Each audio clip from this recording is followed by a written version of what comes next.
Hi hello வணக்கம். இன்றைக்கி நாங்கள் என்ன பார்க்க போகிறோம்னு சொன்னால், யாழ் போதனா வைத்தியசாலையில் 2-3 நாட்களுக்கு முதல்ல பார்த்தீங்கன்னு சொன்னால், டாக்டர் அர்ஜுனா அவர்கள் அங்கே இருக்க பணிப்பாளருடன் ஒரு வாக்குவாதத்தில் ஈடுபட்டிருந்ததையும் அதில் சமூக வலைத்தளங்களில் அது தொடர்பான விடயங்களை எல்லாரும் கேள்விப்பட்டிருப்பீங்க.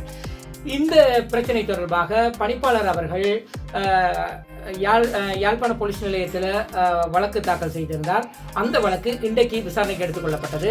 இதில் பார்த்தீங்கன்னு சொன்னால், அதே போல் டாக்டர் அர்ஜுனாவும் அந்த பணிப்பாளர் மீது ஒரு வழக்கு போட்டிருந்தார். இன்னொரு விஷயமும் அதில் கவனித்து கொள்ள வேண்டிய விஷயம் என்னன்னு கேட்டால், டாக்டரோட இப்பொழுது சேர்ந்து பயணிக்கும் சட்டத்தரணி கௌசல்யா அவர்களின் மீதும் அந்த வழக்கு போடப்பட்டிருந்தது.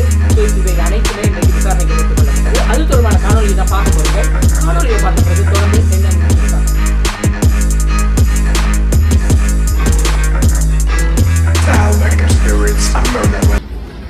இப்போ பார்த்தீங்கன்னா டாக்டர் உள்ளே போய்கொண்டிருக்கார். ஸோ அவரோட சில 2-3 பேர் போகிறாங்க.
யாழ்ப்பாணம் போதனா வைத்தியசாலைக்குள் அத்துமீறி நுழைந்த விவகாரத்தில் பாராளுமன்ற உறுப்பினர் ராமநாதன் அர்ஜுனா உள்ளிட்ட இருவரை பிணையில் செல்ல நீதிமன்றம் அனுமதி அளித்துள்ளது.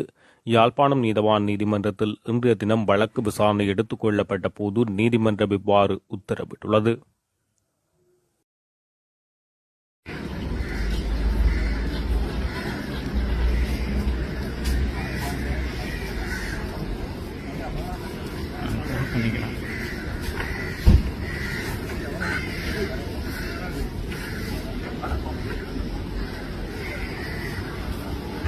காணொலியை பார்த்துருப்பீங்கன்னு நினைக்கிறோம். ஸோ காணொலியில் அங்கே நடந்த சம்பவங்களை மட்டும் தான் பதிவு பண்ணக்கூடியதாக இருந்தது. ஸோ டாக்டர் வந்த உடனே அவரோட தனிப்பட்ட முறையில் இது தொடர்பான விளக்கம் என்னன்னு சொல்லி நாங்கள் கேட்டு இன்னொரு காணொலியில் தொடர்பான வீடியோ போடுவோம். மற்றொரு விஷயம் பார்த்தீங்கன்னு சொன்னால், இது டாக்டரோட 19வது வழக்காக இருக்குன்னு நினைக்கிறோம். அதே நேரத்தில் கௌசல்யா சட்டத்தரணி அவங்க மீதும் ஒரு வழக்கு போடப்பட்டிருக்குது என்பது குறிப்பிடத்தக்க விஷயம்.